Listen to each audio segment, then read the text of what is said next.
I think one of the tragedies of humanity is our intelligence supersedes our wisdom. And science is intelligence, and let's say philosophy and ethics is wisdom. And we always do things, we rush towards new technologies before we've understood how those things are going to have impact.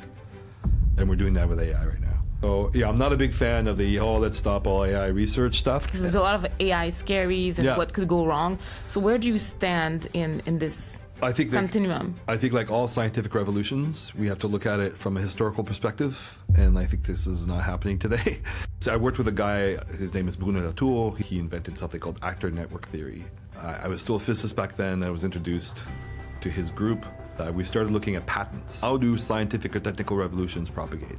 And so it was basically something called the impact factor. Mostly was what Google search algorithm is based on. Citation networks. I started doing the math for citation networks and that kind of graph theory.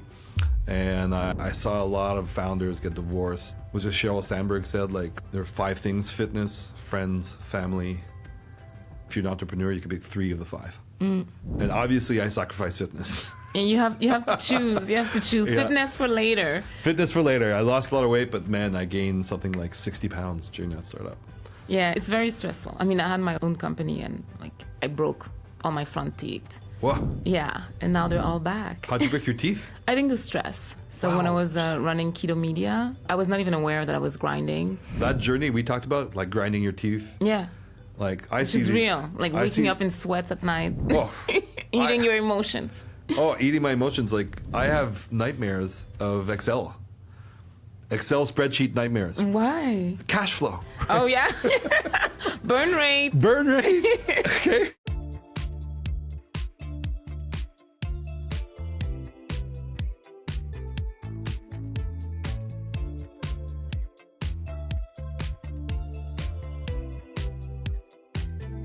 Welcome to Driving Impact.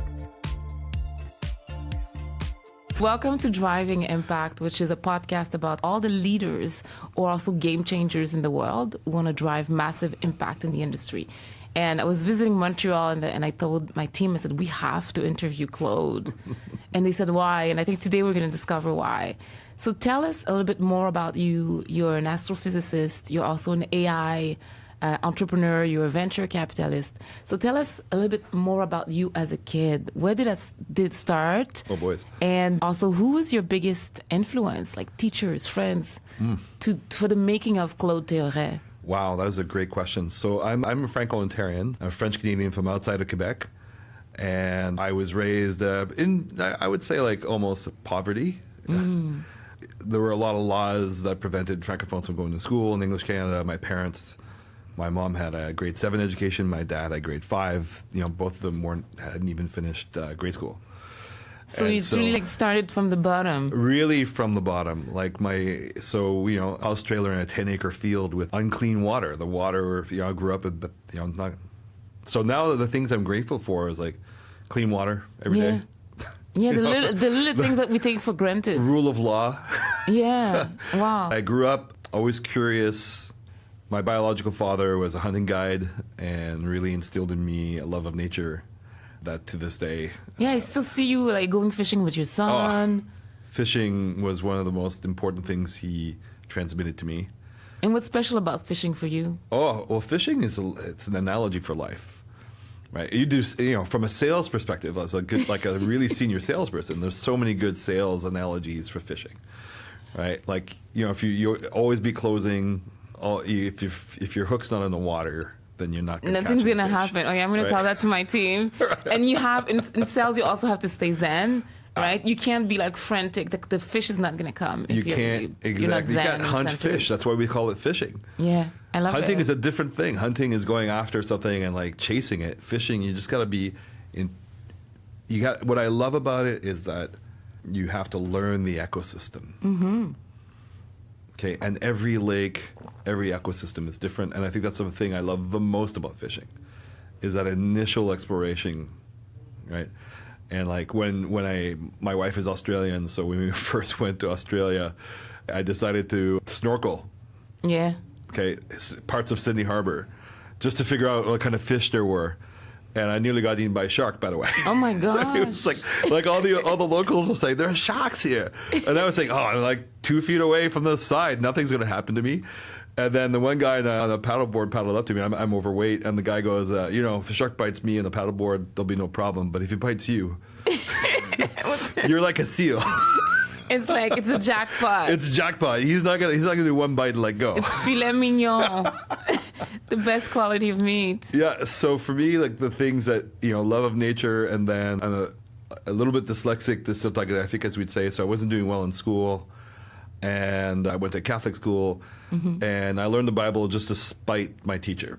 Wow. Like I really hated her, and so I was like, I'm gonna read this, and I'm just gonna make you look bad. Oh my gosh, that was one of the pivotal moments in your career. And it's like it was. I read just like she was. We didn't get along. I was like grade 5, but my priest saw this kid who like read the entire Bible in grade 5, so he thought I was touched by God, and so my priest took me in. And like I became, a reader in church, and he taught me a lot of philosophy. He taught me how to play chess. That really set me on the right path. There's something called Reach for the Top, which is like a quiz show, and we won on nationals when I was 17. Wow. Yeah. So one of your pivotal mentors in your career was a priest. Who saw the potential. Yeah. Who advised me not to become a priest. Wow. I'm sure there's a whole story about that one. Well, you heard my confessions. Okay, the confessions of Claude G. Theoret. Yeah, he was literally like, I'm not sure. Maybe I should become a priest. It was like, Claude, I hear your confessions. You don't have it in you. So then what brought you to the world, the Claude that you are today, which is AI, but really astrophysics? That love of nature. That always wanting, like I said, like fishing is about understanding the ecosystem. Mm-hmm. And so when you really want to understand nature, you want to converse with or commune with nature. So you got to understand nature more and more and more and more. And, when you go deeper and deeper down, you get down to subatomic physics, and that's like the lowest level. And so even though I was an astrophysicist, I started a new field of astrophysics in UWant that combined particle physics, because I did my master's at CERN. Mm-hmm.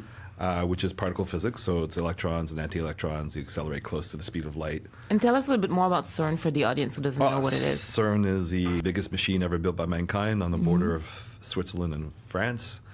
It's where the Higgs particle was discovered recently. The Centre Européen pour la Recherche Nucléaire. I don't know how to say it in English. Nuclear Research Center, it's European Center. Yeah. And then I worked at Fermilab in Chicago. So you've been in Europe. You've been. That's amazing.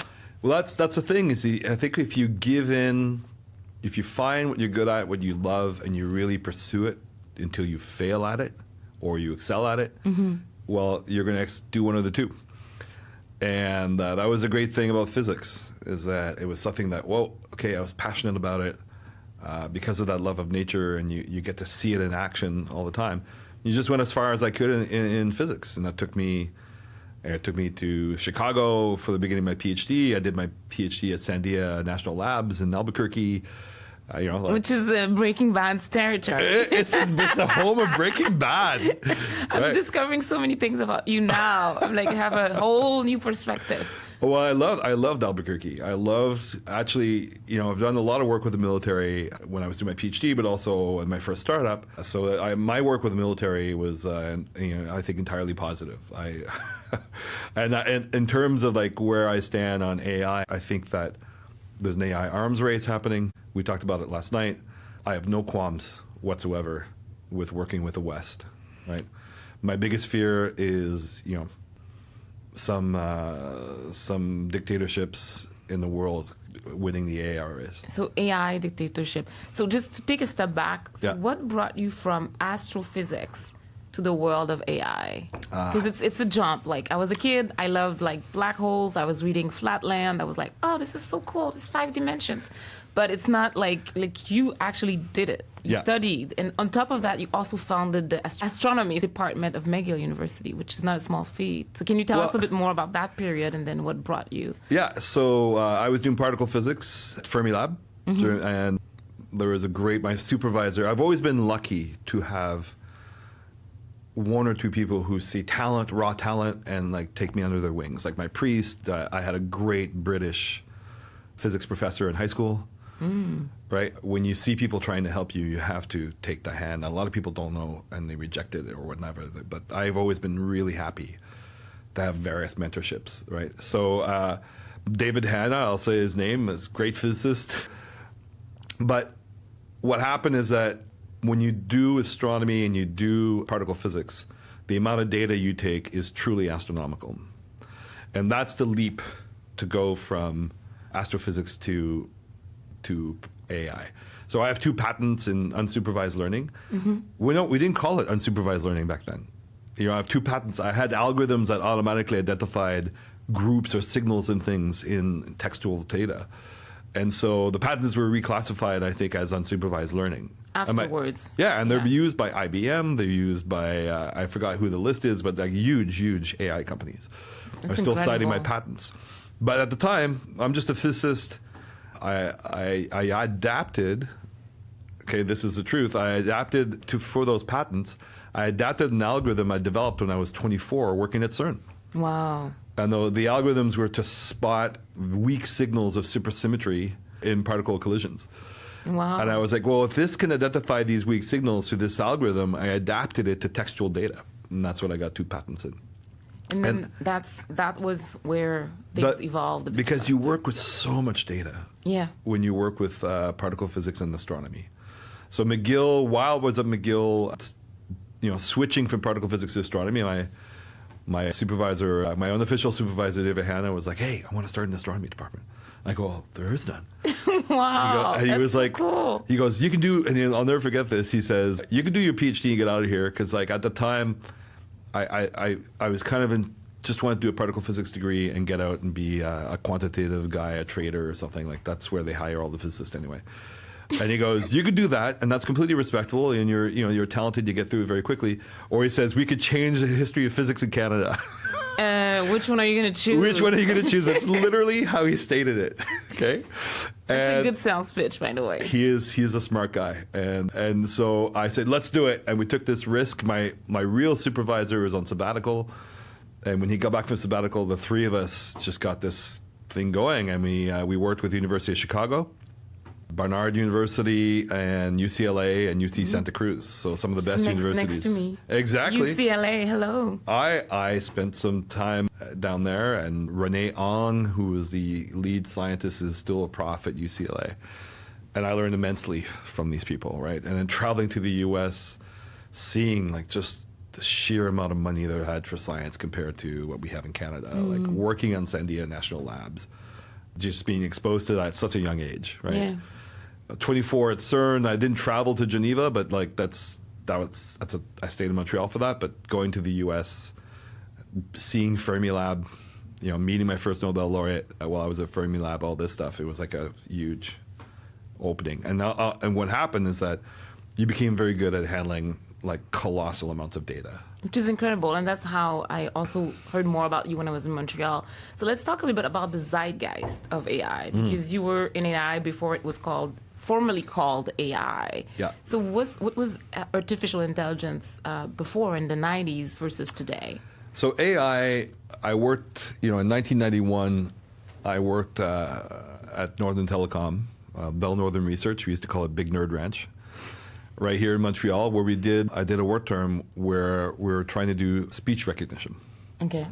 Now, today, speech recognition, nobody calls that AI. But in 1991, that was revolutionary, that a computer can understand a human speaking. So AI has gone through these different manifestations where as soon as AI does something, or as soon as computers do something that humans used to do, we call it AI. It's interesting because, in Montreal, we talked about nuance and all the voice, text-to-text recognition. So nuance grew out of that group. When Northern Telecom went bust, that same group became Nuance. And then a lot of these engineers were hired by big American companies, even in Montreal. Nuance was acquired by Microsoft, and Microsoft has a huge office here. So some of the Nuance people started another company.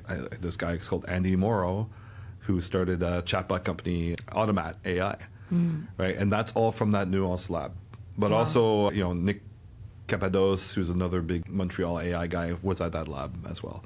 So, that's... What is AI is always when computers start doing something that humans used to do. But strictly speaking now, though, Montreal is one of the biggest AI hubs in the world, thanks to Yoshua Bengio, who's one of the 3 fathers who won the Turing Prize for deep neural networks. So there's Yann LeCun, who's works for Facebook in New York. There's Yoshua Benjo, and there's Jeff in Toronto. Okay. And so literally what we call modern AI, the papers that founded that are published by Yoshua Benjo, who's in Montreal. That's incredible. Yeah, so we're a little city, punching way above its weight. Because of the brain, Non-stop. because of the power, what is it? Well, there's a lot of things that came out of Montreal. Like Ernest Rutherford, who worked at McGill way back when, discovered the nucleus essentially here, right? He won the Nobel Prize for that. Then the Geiger counter, Geiger was Ernest Rutherford's student. So that goes way back. But I think Montreal historically, the Quebec government invested a lot in education to make education cheap and free for everyone. Accessible, right? And that's, the consequence of the colonialism it suffered. But those cheap tuition rates make Montreal the second biggest university city in the world, in North America, after Boston. It's kind of a big deal. It is a big deal. I'm very proud of it. We have great universities, and so people come in all over the world to go to those universities. The federal and provincial government put a lot of money into a very risky proposition, right? Thinking that computers could start thinking and doing these tasks was not clear. But they took the risk, and it paid off, and so did the University of Toronto. And Toronto has a great AI community as well. I think it's incredible. And then, in layman's terms, could you tell us the difference between AI and deep learning?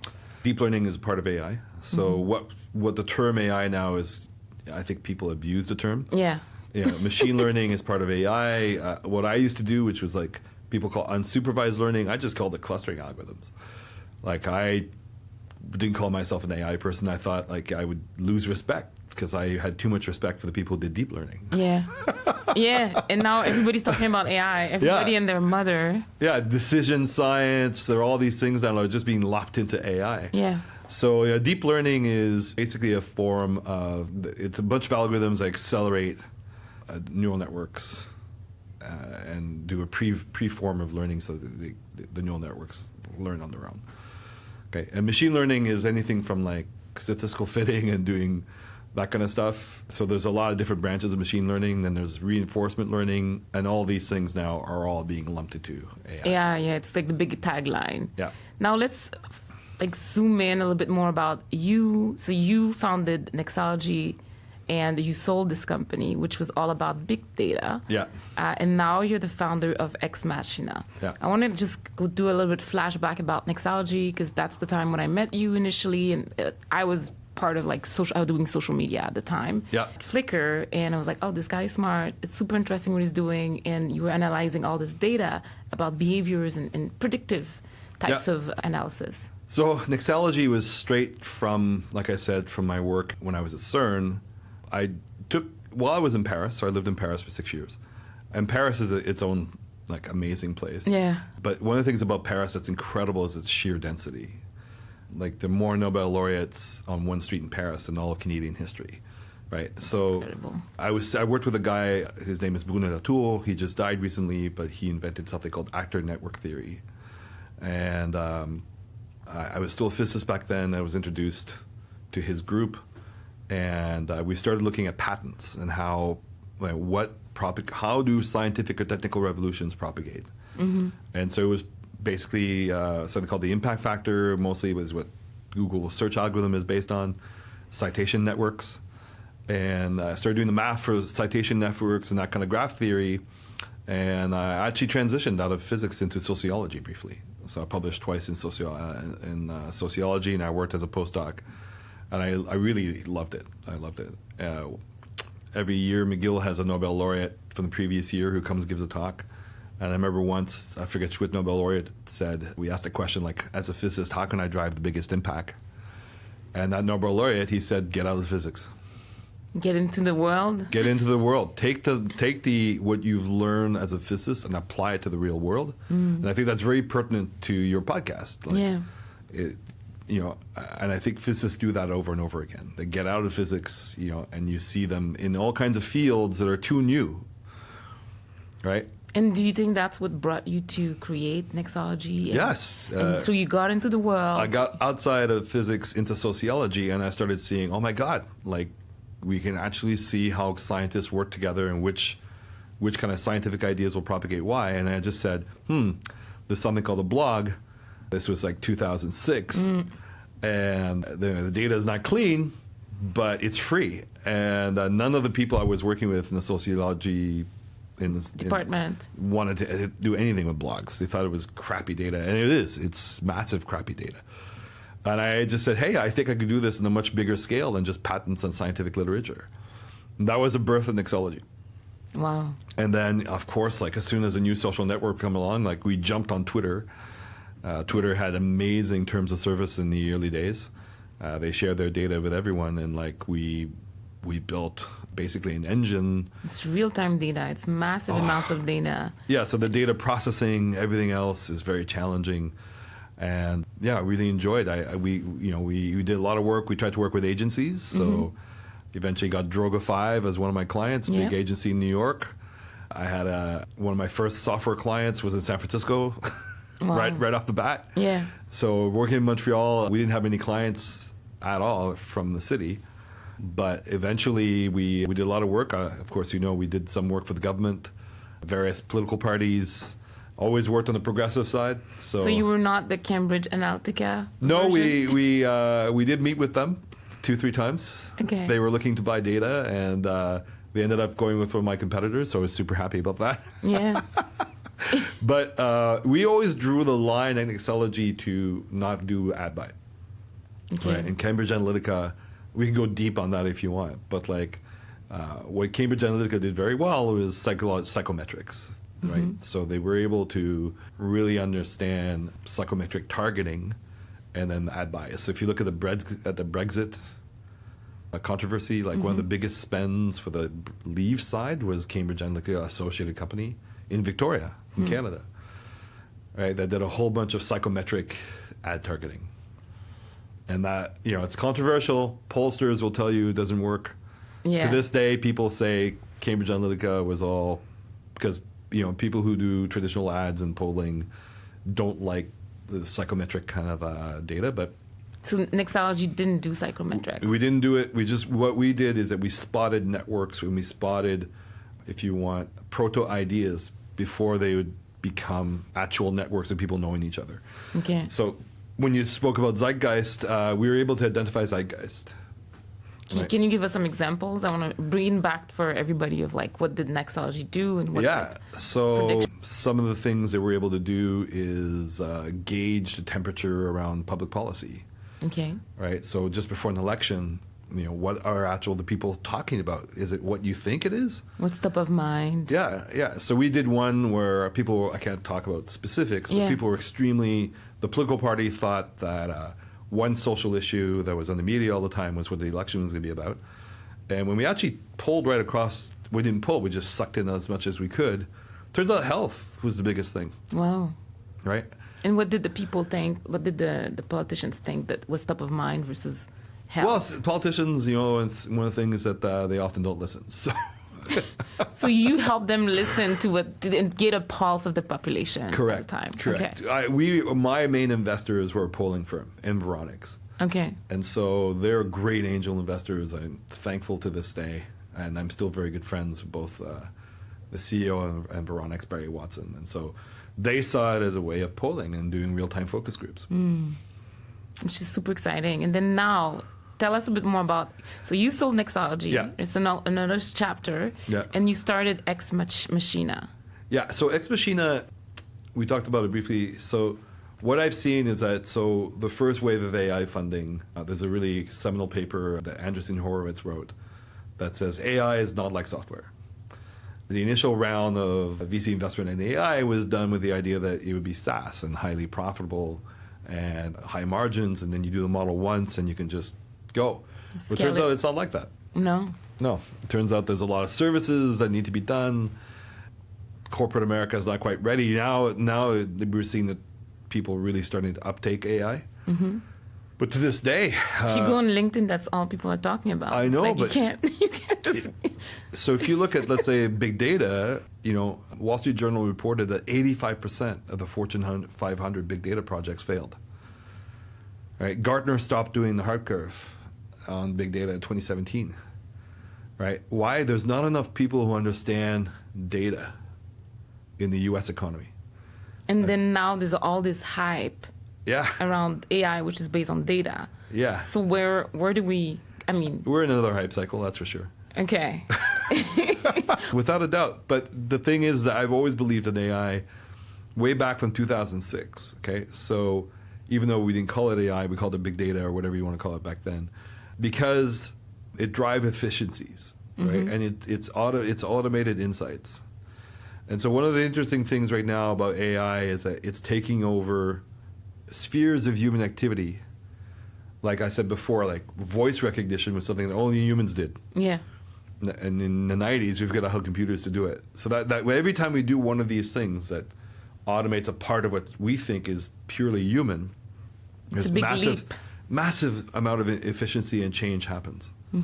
Right? So one of the things that deep learning does very well is visual recognition. Right? So that visual cognition, that is being automated. Yeah. That is huge. And what applications do you think are more interesting? Because, of course, we can talk about the social networks, but there are other applications that must be more helpful. For social networks, one of the things there is that what we're doing now, so we'll split it up into, what people used to call computer vision, and people didn't call that AI either, right? In the old days, computer vision was computer vision, and now that's part of AI. So if you think of the ability of a computer to do something that only humans could do before, all the boring tasks, like there's one example in Quebec that's really hilarious, but it's very practical, is potatoes. Inspecting the potatoes. That's probably one of the most boring jobs in the world. Could you spend 8 hours a day on a factory line, like kicking out bad potatoes? Those are jobs we don't want. Yeah, or even analyzing cucumbers. Yeah. Well, and classifying the cucumbers on the chain. There's a company in Quebec called Vauban, and they built a potato inspector so that you don't get rotten potatoes in your poutine. Right? Because you want to have the best potatoes in your poutine. Come on. Me, I'm very picky about my cheese. Yeah, it has to be curds. So that's a job that, so people are afraid of the jobs that are going to be automated, but I'm actually like, well, a lot of those jobs nobody wants today. Okay? And we can I am a big believer in human potential. I believe we could retrain people to do better things. So visual cognition is something now that's being done in the realm of computers, and that's going to be just visual cognition. So everybody's language. leveraging like ChatGPT, Bard, all these technologies, a lot for text, but even more like images and creation of videos. And well, this is with generative AI now. These are the things is that we think. So let's just talk about text and text generation as one. It's a new thing that like. Yeah, it's not going to write maybe a Pulitzer Prize winning novel, but 99% of what's written is crap anyway. And so everybody says, oh, it's not that great. Well, it's better, it's good enough. Like YouTube, there are dozens of companies that try to do video streaming before YouTube. Dozens and dozens. The key thing about YouTube is that the visuals weren't that great. It was just good enough. Yeah, and it worked. And it worked good enough. It picked up. And this is what we've hit the good enough level, where what's I find interesting by generative by like the large language models is that we've turned it's actually a user interface. We've created a conversational user interface to everything. And then most people who want to access can't access. Yeah. So then it accelerates some of the tasks that maybe are not as interesting. Oh my God! Like writing emails. Writing is a difficult task. For a human, we're hunter-gatherers. We're not.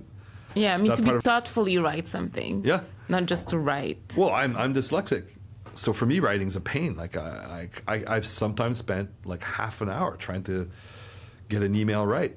Do you use ChatGPT or? Oh, I used it. I jumped on it right away, and I use it. I use it when I have to compose something from an angle that I don't normally think about.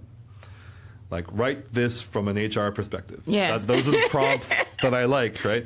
I may not have the best language for this, so when I have to take it outside of my own context, I've used it. That's because you want to make sure it's politically correct. Not politically correct. I really believe that every context has its place. And I know I'm an extremely limited person, so one of the things about being a physicist is that you know what you don't know.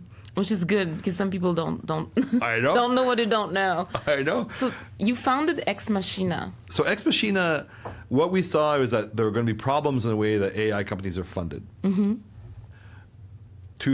There were a lot of, and so this paper, Anderson and Horowitz, was like, AI is not like software. The models have to be retrained. So there's a services component when you have to interact with and implement it into enterprise. Mm-hmm. There's always a service component to this stuff. And if you try and do it straight up like a SaaS software, you're going to screw up in that part. And there's a really good capitalist, venture capitalist called Schuster. He has a blog called Both Sides of the Table. Mm-hmm. And he's always been a big advocate of having services in enterprise startups. Because I lived that experience myself at Nexalogy. So I took a lot of the failures, a lot of the learnings from Nexalogy about how to grow and finally get right. And I'd say I never scaled Nexalogy to what it could be. I sold it early on. But we spotted enough of the problems, and I lived enough of those problems, I say, I think I can actually help a lot of AI companies. And the way we do it is that we acquire the AI company in a public structure. Okay. So I worked in the public markets. I was acquired by a publicly traded company, and then I helped turn around another publicly traded company. And I realized that like the sheer amount, certainly in Canada too, like the sheer amount of money there is in the public markets compared to VC, right? And so I said, I think I can convince public markets people to invest in AI. Mm. And so what we're doing is that we created a public structure to acquire AI companies, fund them, and help them grow. Okay, and basically this is the umbrella where you, with your background as an astrophysicist and an AI, before it was called AI, you can vet the companies Correct. That you think have a high potential. Yes, and ultimately, we've tracked, so I've teamed up with Daniel Duret, who we talked about last night, one of the founders of the, Real Ventures, is one of the first seed round venture capital firms in Canada. A very smart guy called Vaughn DeMarco, who was an investment director, Invest AI, the provincial government AI fund. And so, Vaughn had done 200 due diligences in AI companies. So, that's a high volume. I always get people who are smarter than I am, right? It's like, go get somebody who's done, 10 times more due diligence than you and have them come join your team. Mm. And the way I see my job as CEO is it's kind of like to put together the initial team, raise the money, try and give them the tools they need to do their job, and along this vision. Mm-hmm. And we tracked 1,124 companies. We wrote to 340. If you're a young, profitable AI company, you probably don't want to be bought. Yeah, you want to keep scaling and growing. If you are, but it's really hard to scale these, and we met 97 companies in 1 year. And most of the time, when people decide to sell, it's a highly psychological. M&A is extremely psychological. It's not about dollars and cents. It's about where people are in their lives, right? When I sold Nexalogy, my father had just died, my stepfather, and I was in the point of my life where I was like, you know what? I was struggling to a certain extent, and we hit one thing that worked very well, and so I was raising money when I decided to sell it. It wasn't, we just got an incoming offer that I said, okay, let's do it. And then it created space for you to process. Yeah. What was going on in your personal life? Well, my father's death, and I think that's when the decision to sell, often before it's purely an economic decision. Mm-hmm. Like when most people want to go to IPO and then, it's not selling, you still stay. Yeah. But that M&A decision comes like, okay, I've done enough of this in my life, or I need to move on to something else. Yeah. It's time to pivot. It's time to I just started a family. Yeah. You have a son. I had a son. My son was born in 2013. I saw a lot of founders get divorced. It was just Sheryl Sandberg said, like, there are 5 things: fitness, friends, family. And if you're an entrepreneur, you can pick 3 of the 5. Mm. And obviously, I sacrificed fitness. And you have to choose. You have to choose fitness for later. Fitness for later. I lost a lot of weight, but man, I gained something like 60 pounds during that startup. Yeah, it's very stressful. I mean, I had my own company, and like I broke all my front teeth. Whoa. Yeah, and now they're all back. How'd you break your teeth? I think the stress. So when I was running Keto Media, I was not even aware that I was grinding. And I mean, the life of an entrepreneur, you know what it is. It's you don't know who to turn to. Some people give a lot of advice, but at the time I was very young and I didn't have the support network. Yeah. And my older sister actually said, "What happened to your teeth? You always had perfect teeth." And I was like, "What do you mean?" And then I looked, I was like, "Oh my gosh, I had done this TV interview," and then I went and I fixed it. Well, but that's like, I understand I had gained weight as well, so it's just, health is important as an entrepreneur, as a human being, but it's not like you're healthy. It's like you just have to keep it going. I developed diabetes. My health was not good when I decided to sell. My dad died. That's a lot. Heart failure. And I was like, that's it. Like, it was a big sign. Like, there was no way I want to go out that way. Yeah, and then you want to, your body is your vehicle to what you want to accomplish. So now with Ex Machina. So Ex Machina now, of course, we struggled a little bit. We raised an initial round very quickly. It was a great idea. It's based on a company called Constellation Software. Which is publicly traded as well. Publicly traded, listed at $18. I think it's trading at $2,700 today. Nice factor of 144. Yeah. So again, over how many years? 20 years. 20 years. So we have an amazing former VP of Constellation Software who's on our advisory board, Nick Nardi. He's a great mentor to me. He's giving us so much insights, avoiding us so many mistakes. Which is important, right? Because you need to have like a lighthouse. You need to have the advisors to support you in your journey. So how do you think Ex Machina is going to drive impact in the world, especially in the world of AI where there's a lot of noise? Well, first off, cutting through the noise, we'll be able to, the idea is that, if you want to invest in AI, well, it's very hard for a retail investor to pick which company. In my own portfolio, I got wiped out in 2022, 2020, when the markets went down. And I'm a pretty seasoned tech guy. I thought I knew what I was doing, right? Yeah. So a mom and pop person. So what we're trying to do is create a vehicle where we want to acquire maybe 20 companies in the next 3 years. So if one company doesn't do well, then we want to be a safe bet for normal investors on AI. And there's a democratically, the idea is that VCs in private markets get the massive growth, right? From seed to IPO, that's when you're getting the factor of 2050 on your investment.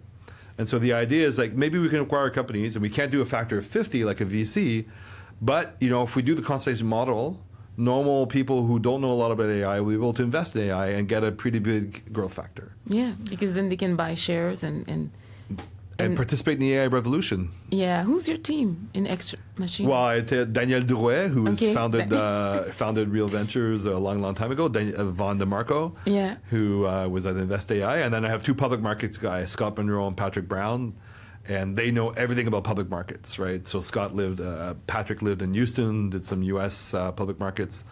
So I know what I don't know, like I said. And so you have a solid team. Well, the public markets aspect, man, it is complicated. Securities law. So it's in its own world. I just got people who are better than I am. Yeah. And I love working with them. I'm very fortunate every day. And then the same thing, as we're growing, we have to get Nick as an advisory on the advisory board. But the other part, though, that's more personal, that's not just the way we're driving impact, is that journey we talked about, like grinding your teeth. Yeah. Which is real. Waking up in sweats at night. Eating your emotions. Eating my emotions.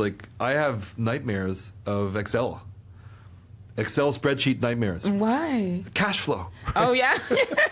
Burn rate. Okay. It's so we, Daniel has invested in when he was we help entrepreneurs. That's what Daniel does today. So when you're in that tough position, maybe you need a team around you. Okay, a big part of this is that I wouldn't say struggling entrepreneurs, but we help in the entrepreneurial journey. Yeah. Right, and it's you're not going to get the massive exit you would if you went all the way and you get IPO. But you know what? Your family will be all right. You have a good quality of living, and as a public structure, we can attract better talent. Yeah. Because we can give options, right? It's not like giving shares in a private company where maybe one day those shares will be worth something. We're giving you options, a publicly traded company, when we can attract better talent. So I think that's super interesting. Well, congratulations on your new venture. Knock on wood. We're listing in a few months, and so raise is going great this summer. Yeah, it's very exciting. I'm going to follow your journey very closely. Hey, ticker symbols, XMAI. buy up the float. So let's talk a bit more about AI for the people, because I think that's an important topic as we talk about AI for writing, for video, for images, for voice. But how do you think AI can empower the average person? So this is a very controversial topic, I feel, because I really do believe we are going to need to rejiggle capitalism. Yeah, well, actually, Sam Altman actually also said something recently about, AI may be the end of capitalism. And like, I'm not a communist or anything like that. I'm a social democrat, maybe because I live in Quebec and I've lived in Europe. Well, so listen, the ethics, when you look at human creation, the process of human creation is really like taking all these things in your subconscious. And this is what AI is doing. So it's taking a whole bunch of images. And so if you look at stable diffusion, all these things, they do random iterations around, let's say, an image, your prompt, and they'll take images from that they've stored, and that's what it does for the randomness, right? And it minimizes the randomness until it gets something, by reinforcement learning, until it gets something that's like close to what you wanted. I don't think we've automated so many parts of human activity so quickly at any time in history. Okay, and we've seen kind of like the sociological ramifications of technological revolutions in the past, right? When we did the steam engine, we didn't automate people, we automated horses, okay? But that already was a huge change. It was transformative. Oh my God. It provided access. But also massive people moved from the country to the cities, provided massive unemployment, all the exploitation we saw there. So this revolution that we're doing is probably one of the biggest technological revolutions in human history. Let's let that sink in. And that's going to have sociological ramifications, like, probably massive unemployment in certain industries first, right? And what's interesting is that people always thought that it would be the blue-collar jobs that would get automated first. But those blue-collar jobs need three-dimensional recognition of objects, and that's hard to do, right? So they're going to keep their jobs. So are you saying that the white-collar jobs are white-collar jobs are going first because it's based on structured data. So if we look at how you train AI, it's actually, all the algorithms for AI were around. Like, neural networks were around 1991. Why weren't we able to do what we did? Because it's compute power that was lacking and the sheer amount of data we need to learn. And when big data combined itself with the neural networks, it created what we call the modern AI we have today. So if you look at where you're going to get all the structured data to train the AI, we talked about this yesterday, this Wall Street Journal article with like millions of people around the world now just labeling data. Yeah.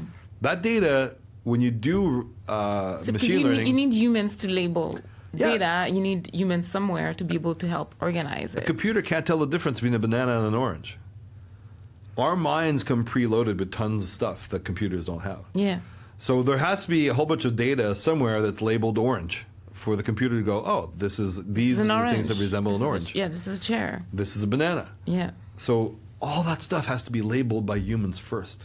And there's huge farms of human beings across the world to do just that. Correct. Right? And that's what nobody talks about. Well, so nobody talks about it, yes, but one of the things that Scale AI does this, and there's 2-3 other companies that label data.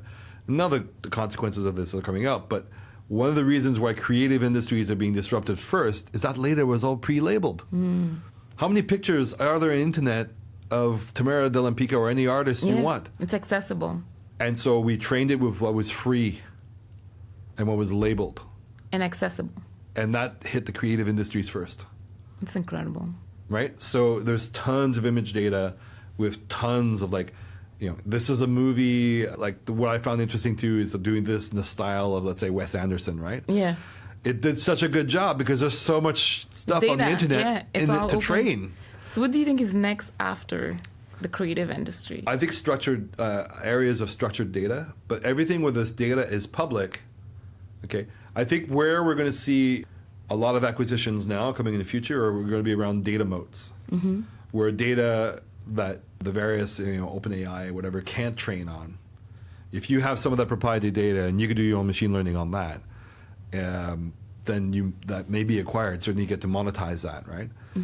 So the next phases are going to be all these forms of data that are highly structured, that are pre-labeled, but are sitting maybe in legal firms, or sitting in health. It's like closed doors, Yes. like black boxes. And that's going to be the next phase. And then once that data, once you get machine learning models around that, those jobs will be automated as well. And because the data needs to be structured and labeled. But will they give access to that data? Will a law firm just open up the door? Those are going to be some of the acquisitions we're going to see. And some, if you're big enough, because the amount of money now that's needed to do any kind of compute is colossal. Yeah. So we're seeing a lot of investment in AI, and they're done. Then right now the multiples are a bit out of whack again. We're getting into bubble land. Like latest round into Hugging Face, I think was 100x revenues or something, right? Like that's yes, but what we're going to see is that if you're able to do a model, when you have to train these models, the sheer amount of compute that's needed is now only in the realm of a few companies. So it's one of the reasons I sold Nexalogy. Is that we were analyzing, in High the billions volumes, of and I knew I needed much more money than I could raise at the time. Just to process that. Just do the next round of training. So that's where we are. Is that OpenAI raised $1 billion from Microsoft, I think, in 2018, and that's $1 billion mostly in Azure credits. Right, most of that was compute. So not many people can afford that. No, it's companies that have massive cloud. Correct. So and storage. Yeah.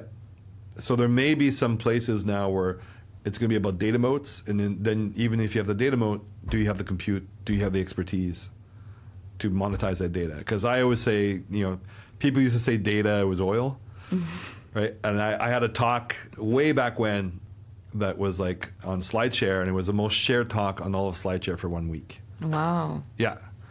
It was one of my biggest accomplishments. To get that email, like, your talk on SlideShare. And I was like, what was the talk? Responding to the data is oil thing. And I was like, yeah, data is like oil, but not quite. It's more like New York snow. No, your talks are so good. I think you're very good at making the complex simple and also attainable for everyone. Yeah. Which I enjoyed watching your talks online. You know what? I'm a working class guy. Okay. You keep it real. It's one of those things where it's hard for me to, my mom had a grade 7 education. I used to explain particle physics and Big Bang theory to my mom. Right? So like, I want to make sure that everybody can understand, and you switch your language. Like I was saying earlier, I use ChatGPT when I need to switch voices. Yeah. And I think if you're a decent communicator, you're going to try and switch voice so that the person in front of you gets a message. Yeah, and you talked also about your dyslexia, and there's a lot of very successful people who have dyslexia. Yep. And when you talk about AI for the people and for health, just hearing from you that you can leverage AI to help you get things done in terms of writing an HR email is very powerful. Oh, yeah. Do you see other applications in health that we should be triple clicking on? Well, sadly, there's a company in Montreal just shut down called Imagia. I think health is going to be a tricky one but cancer recognition, anything to do with like look at the things that AI is very good at, computer vision. Mm-hmm. So it's kind of stupid that a human looks at an X-ray, right? Because you could actually analyzing that X-ray data straight from the data. Yeah. You're doing a 2-dimensional projection of a 3-dimensional thing so that a human can process it. Why don't you just keep it in 3 dimensions, have a computer analyze it, right? So I think having to do with like diagnostics and anything that touches on computer vision and diagnostics, but also all the other forms of data around diagnostics. Mm-hmm. But the health professionals, this is a thing where like there's no professional liability issues around, let's say, getting rid of graphic designers. They don't have a huge association. They don't have a union. They don't have anything like that. But medical associations have a lot of clout. Yeah. Right? Legal associations have clout. Accounting associations have clout. Engineering associations have clout. Like, so this is where the liability issues around AI, which professions are well organized enough to defend themselves against AI. Yeah. Those are the ones that will be later to automate. Right? Doctors, I think, to a lot, and that's changing now, but I think the medical profession fought back against assisted medical diagnosis. Right? And it's like a guild in that sense. So do you think AI will be leveraged for everything that we talk about, environment, sustainability, to change the course of the climate boiling? So there's a great company in Montreal called Brainbox. Okay, they've raised, I think, $60 million now. Okay. And this is a really good example of AI they use exactly for that. So they automate heating systems Oh, wow. in big buildings, right? And it's like if you want to, and I've worked with some climate funds. We talked about it briefly yesterday, and I think the intersection of climate tech and AI is very important, for the simple reason that most of climate tech is so infrastructure dependent, right? And that infrastructure takes decades to build. Yeah. Can you give us examples? Well, let's just say getting rid of coal power plants. Okay. Well, sadly, getting rid of coal power plants, what are right now, you can't replace it with any form of power that's as steady as coal, right? Coal or gas or anything else. Where So you it's need the more chicken power. and the egg. Well, we built coal as a 150-year-old infrastructure. We've been building coal infrastructure for 150 years. We have to take, just to build, let's say, the oil infrastructure that we have took maybe half a century. So to build a new infrastructure from scratch, it's not done in years, it's done in decades. So if you want to reduce, let's say, carbon emissions, probably one of the easiest things and cheapest things to do is just to make the existing coal plants run cleaner with AI. Right? Data is cheap compared to, completely getting rid of an entire power infrastructure. Like that's in the trillions of dollars. Hundreds of millions for training a new model to do an immediate impact. So I think AI in climate tech can have an amazing impact right away because it's the cheapest, fastest thing we can do. Mm-hmm. Like let's say in a 5-year window, not in a 20-year window. So that's where a potential future. I see a lot of overlap between climate tech and AI. So let's talk a little bit about astrophysics, because I feel like we talked about it. We didn't talk about it. We talked about it. So I want to go in a territory that's like when you look at the world and galaxies, and I was telling the team, I want to talk about the world and the parallel universes and whatnot. I don't know how looped in you still are in everything that's astrophysics, but what are the big invention or discoveries in the world of astrophysics? Because we live on planet Earth, we know about Mars and all these other planets, but what is groundbreaking that you've heard? Well, listen, I haven't done astrophysics in reality since 2005. Obviously, I was on the paper that helped prove the supermassive black hole at the center of the galaxy. I did a very small part. I did a lot of data acquisition things. I'm still very close to the hardware. Mm-hmm. But I think one of the things we've discovered is, dark energy, where, it kind of proves that Einstein was right. This is the thing that, that happened in the late 90s. And so dark energy, are you familiar with that? No. It's the idea that there's almost like an extra force that pushes against gravity. And what does it do? Well, it keeps the universe from collapsing onto itself. So we want to keep it there. Well, it's one of the things that Einstein, when he did the gravitational constant, said it was the biggest fudge he ever did in his life, right? Because when you look at the universe, it's kind of like just expanding slowly and slowly and slowly, and the expansion seems to be slowing down. And he wanted to have a stable universe, right? And he didn't want one where it collapses back into itself because the force of gravity is too strong. Mm-hmm. So he made this constant, right? Completely fudge factor. But it turns out it's right. So it's real. Dark energy, it's real. It turns out it's right. And it balances gravity. There's something maybe we call dark energy that seems to be, balancing gravity.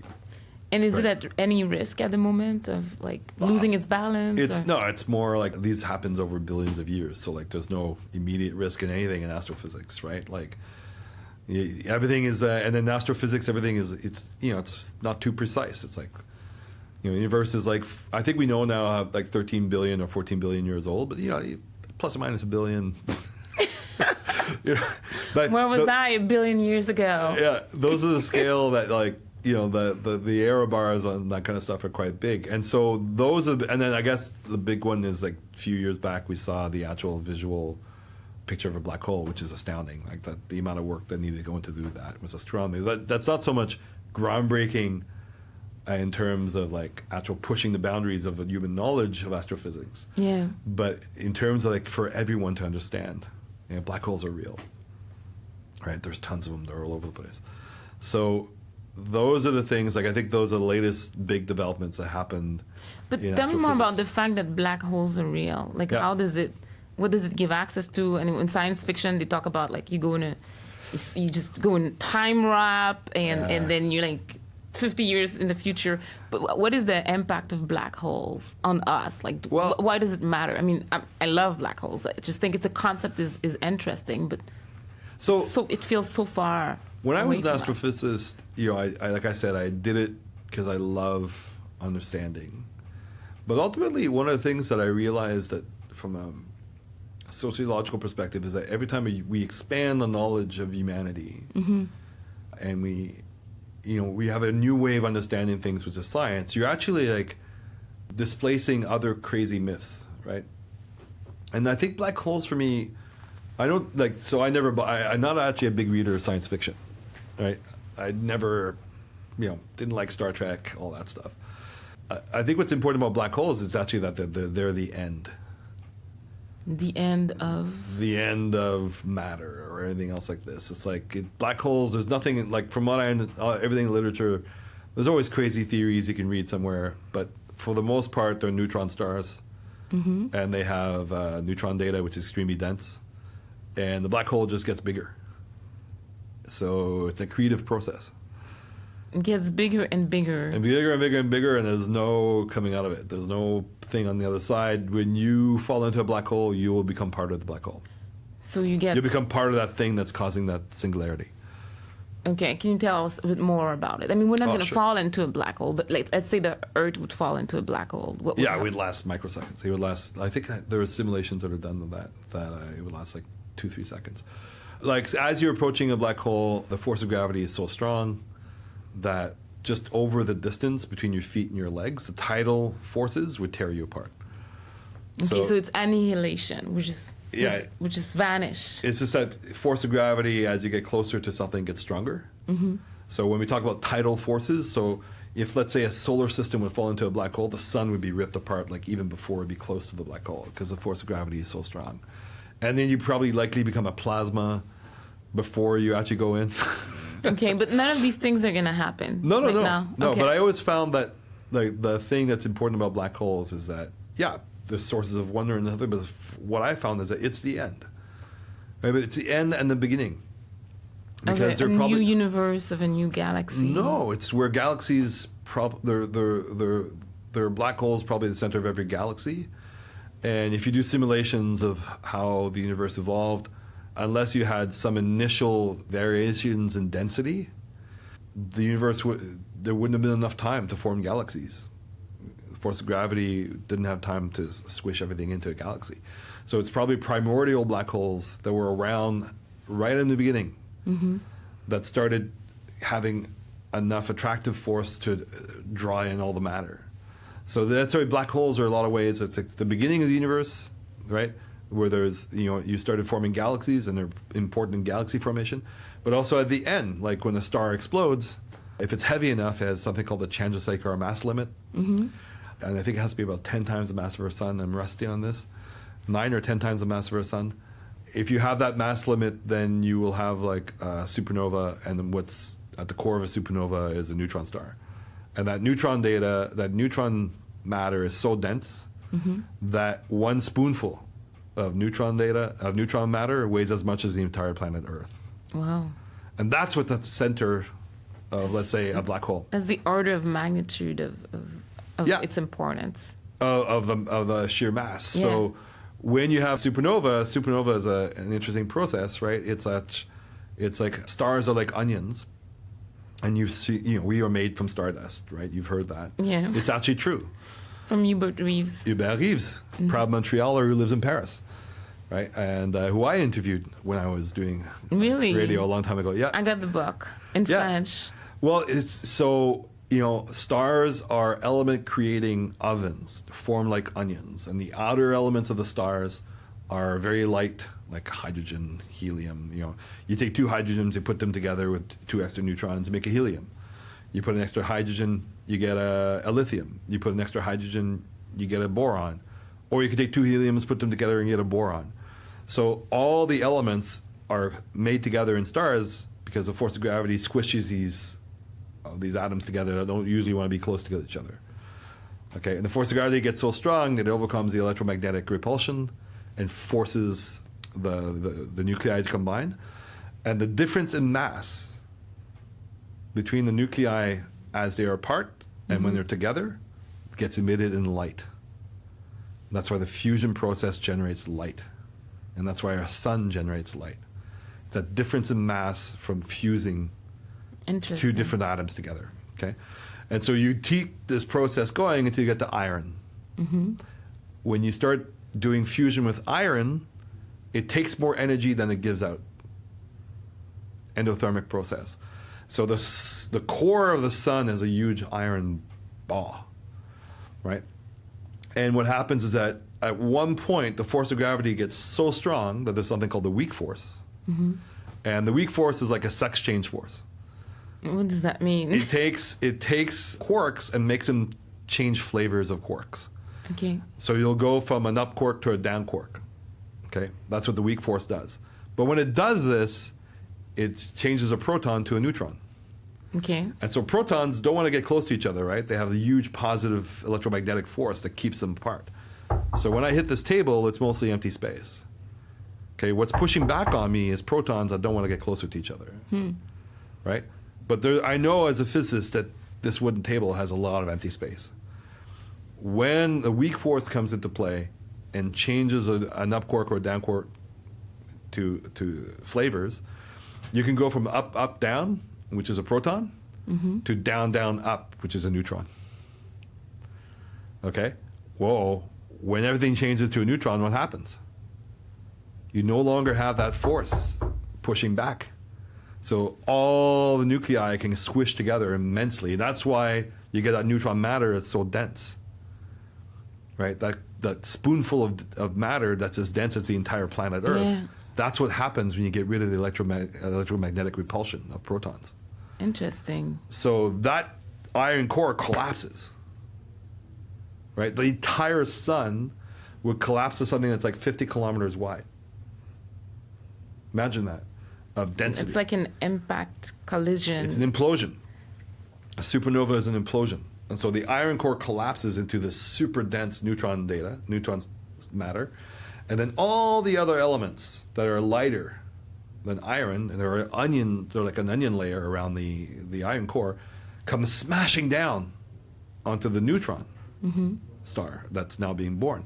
When it bounces off, the collisions of the different levels of matter, as some are coming down and some are bouncing off, that's when all the elements that we are made of, lead, uranium, they're only created in like the 5 or 6 seconds that a star blows up. Wow. During the collapse of a supernova. So we are literally made from our stardust. Okay, except for the lighter elements in you like hydrogen and lithium. Which, we're from the Big Bang. There's enough hydrogen in you. Big Bang, and that's how. But everything heavier than lithium we're made of a massive impact, which I'm going to bring back to the podcast. Yeah, that's only made. That's another type of impact. Absolutely, yeah. It's beautiful. Yeah, but that's another form why I love astrophysics. There's so many analogies. And do you see any analogies? It's going to be a little bit of a stretch. Do you see any analogies in astrophysics? Not the one that you'd leverage in data, and where AI is going in the future. Oof. Like, I know it's a bit of a stretch, but I like to look into the future of potential scenarios of things that... No, I don't see none that come to mind. I think that the thing that the only analogy I would have is that what's interesting about astrophysics is that it makes you have immense humility. Like I keep going back to, like it seems I don't have any humility, but I do. And I feel like you're very humble. Yeah, like I really don't know a lot of stuff, and like I'm very open about not knowing. But that's the basis of science. We know what you don't know. Yeah. And so. But so I think in AI we have to have that attitude. We are facing being humble with AI of what we don't know. We don't know what the future holds. Absolutely. And what can we do to drive impact in AI in a way that's sustainable for us, for the planet, for... Well, Bertrand Russell, I was a huge fan of Bertrand Russell when I was a kid. And he said that, I can't quote it exactly, but that I think one of the tragedies of humanity is our intelligence supersedes our wisdom. Okay, and science is intelligence, and let's say philosophy and ethics is wisdom. And we always do things, we rush towards new technologies before we've understood how those things are going to have impact. And we're doing that with AI right now. So yeah, I'm not a big fan of the let's stop all AI research stuff, because I think you're not a big fan of, like, because there's a lot of AI scaries and what could go wrong. So where do you stand in this continuum? I think like all scientific revolutions, we have to look at it from a historical perspective, and I think this is not happening today, where we look every time we have a massive technological revolution, how has society been impacted? Okay, and so we have to look at the structure of scientific revolutions and technological revolutions, and we really have to like understand how that's going to change humanity. Yeah, so looking at the lens of human rights, geopolitics, like I said before, capitalism. How are we going to take care of each other when we've automated 90% of the jobs? Kurt Vonnegut wrote an excellent novel called The Player Piano that looks about this. I'm not sure if you heard about this. No, I'm going to read it. Yeah, so Kurt Vonnegut actually has a very good novel about. So it's the idea that there were machines that just record human behavior, and he looks at what's if you want to read a book now, fiction of course, and the implications of AI, I'd recommend The Player Piano. Okay. Because it basically he takes the last craftsman on Earth, and he records, this machine they had would record the craftsman's movements and then automate that craftsman's job. So what are we going to do with all these people who have no work? Are they going to do like AI prompting, or? There's not enough. There's not enough. Not enough jobs. Not enough jobs. And I think this is one of the things where like we are going to automate some of the things we thought were core, like creativity. Yeah. Like this is the thing that like I think is surprising a lot of people. All these things we thought were core to humanity, man, a lot of them are being automated fast. And, like I said earlier, the jobs where there's no protection are often the jobs where there's more people already that exist. Nobody wants to do, 5 years of differential equations. And be a physicist. Go do a PhD or... Nobody wants to. You have to have a really screwed up, weird brain, right? To do, I'm going to do differential equations. I didn't see a movie for 2 years, I think, like when I was doing my undergrad. Oh, wow.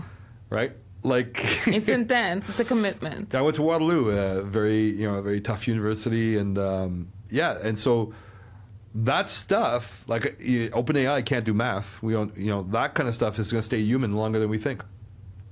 That kind of creativity. Wow. Right? Because it's rule-based, it's based on logic, and it's not just based on reproducing... What already exists. What already exists. Yeah.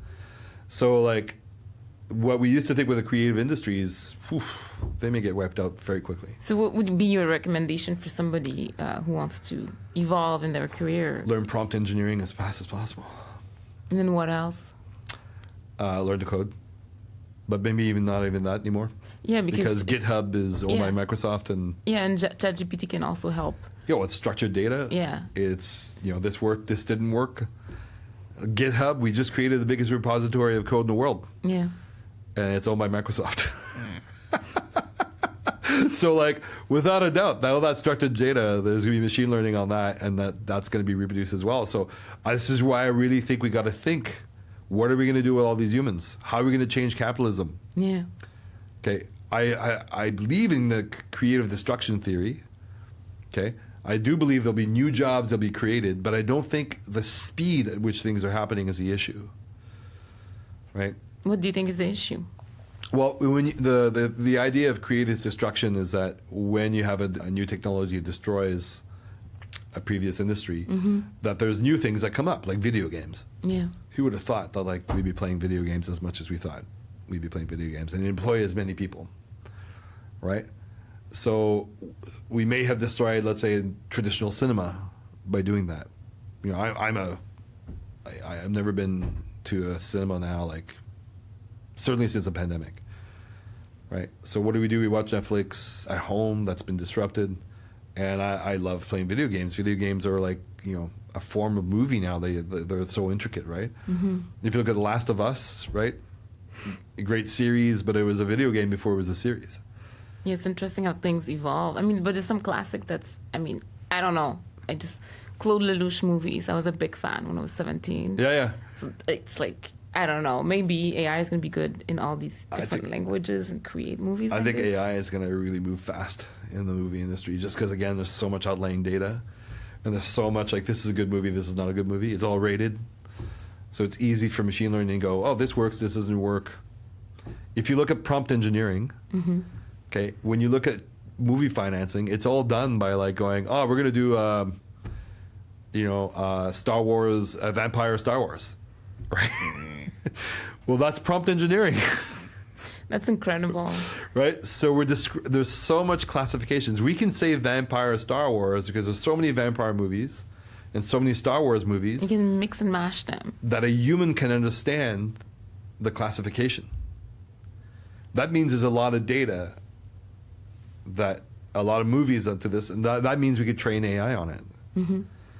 Right? So as soon as you have these classifications where there's enough labeled data, that's where AI is going to go. Yeah, it's super interesting. So parting words. So thank you so much, Claude, for all the time and knowledge, and super excited about this episode. A lot of people would love to drive impact in their career, right? Just like you did and you're doing, because it's always evolving. What would be your top 2 or 3 tips? How do you drive impact in your career, whichever field you're in? Yeah. From Claude G. Theoret. Oh my God. Get out of your comfort zone. Okay, number 1. Okay, I actually think, this is a tricky one because it's 2 things. So focus. So find out what you do it as much as you can and nail it. Like really, like in your 20s when you have all that energy, you should be wasting it trying to become the best in something.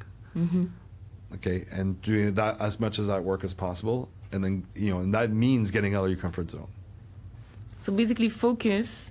Right, find your superpower and triple down on it to become the best at it. And then thirdly is get out of your comfort zone. Yeah, like getting out of physics. Like, so when you become very good at something, just go.